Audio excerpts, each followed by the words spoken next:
YouTube channel jàng anglais ci wolof noo ngi ziar ñëpp di leen dalal bu baax wax ci seen chaîne YouTube te rek dikkaat nañ ak yéen ci beneen bind bu bees ñu ñëw ci wàllum communication boo bëggee waxtaan ak nit ci laaj ko ban làkk nga dégg niki lañ ko defee woon ci njëlbeen ñu jàngoon naka lañuy nuyoo na ngeen def maa ngi fi noo tudd foo dëkk yooyu noonu jot nañ ci jël benn exemple tey dañu dikkal ci yéen ci geneen anam goo xam ne continuité lay doon bu ko defee gis ngeen ni ma ko bindee nii genn partie en anglais la beneen bi nekk wolof ngir rek yombalal yow mi nga xam ne yaa aji jàng ji nga mën a topp ko waaye bind ko bu baax a baax ngir mën koo jéem a mokkal li gën a dimbal nit ki nag ci maanaam communication mooy saa yu nekk bind bu aju ci communication rek bu accès da koy jéem a mokkal di ko waxantu di ko fontoo ndax aw làkk dees koy fontoo mooy tax nga gaaw ko man nu tàmbali do you speak English kon loolu mooy sunu titre maanaam titre tey bi mooy ndax dégg nga anglais waaw ndax dangay làkk anglais ndax dégg nga anglais noo ko mën a tekkee rek baax do you speak English do you speak English do you speak English ndax dangay làkk anglais ndax dégg nga anglais English mooy làkk wi foofu bu la neex mën nga ko soppi def ci beneen bu la neex nga ni do you speak wolof do you speak wolof mooy ndax dégg nga wolof ki nga jàkkaarlool ngay waxal foofu kon gis ngeen éléments yi jotoon a jàng yu mooy subject donc koy gis toujours mu ñëw nekk lu présent léegi damay liir waxtaan wi benn yoon bu ko defee daal ci ñëwaat yoon woo xam ni damay leeral araf yi baat bu ne li muy tekki I am sorry are you Wolof? Yes, I am. Do you speak English? Yes, a little bit. Okay? A little bit. Okay? How about you? No,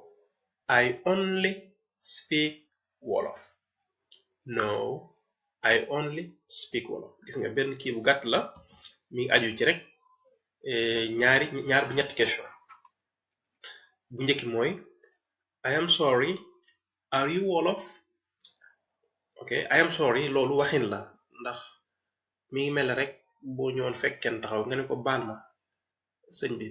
ndax dégg nga wolof wala nga ne ko baal ma de ndax dégg nga wolof wala ndax wolof nga ok baal ma de ndax wolof nga maanaam waxin wu tegginu la woo xam ni làkk yu nekk askan wu nekk dafa am noo xam noonu la ñu waxee ni nga doon tamit américain bi anglais bi su wax ak yow la plupart bu leen laaj daf day mel ne kuy jéggulu ba noppi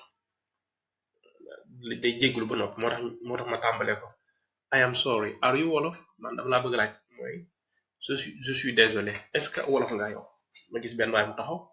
ma ne ko I am sorry are you Wolof mooy ndax yow wolof nga waa ji tontu ni ko yes I am waaw wolof laa kay ok yes I am waaw wolof laa kay do you speak English est-ce que dégg nga anglais maanaam ndax dégg nga anglais do you speak English ndax dégg nga anglais waa ji la wax mu ne ko yes mooy waaw a little bit ok a little bit mooy tuuti rek a little bit dégg na anglais mooy tuuti rek ok yes a little bit waa ji daal dellu waxaat ko ni ko how about you xam daf koo laaj moom mu koy delloo laaj bi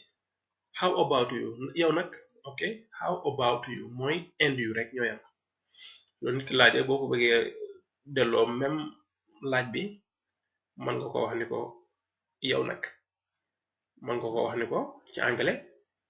and you wala nga ne ko how about you ok bu mu ne laa where are you from ngeen ma I am from Senegal and you wala nga ne ma how about you yow nag loolu lay tekki ok no I only speak English mu ne ko déedéet man de anglais rek man de wolof rek laa dégg mu ne ko déedéet no mooy déedéet wolof rek laa dégg gis ngeen équivalent bi mi ngi nii en wolof kon sunu bindu tey bindu la bu gàtt bu jëm ci communication nu tàggatu ci di ko déglu bu baax a baax di ko baamu ay yoon ndax baamu ci wax mooy day mel ne rek kuy entraînement saa yu nekk boo koy def rek sa làmmiñ day gën a nangu googu sa làmmiñ nangu nag ngir mën a ne il faut que ngay tudd bari di ko tudd ay yoon doonte da ngay mokkal benn conversation boo xam ni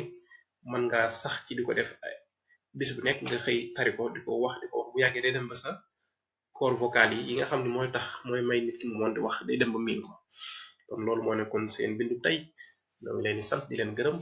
di leen jox di daje ba beneen yoon di sàkku ci ngeen abonné ci seen chaîne bi di jàng anglais ci wolof ni ki noonu tamit ngeen di bës seen notification yi ngir di mën a teel a jot ci vidéo yi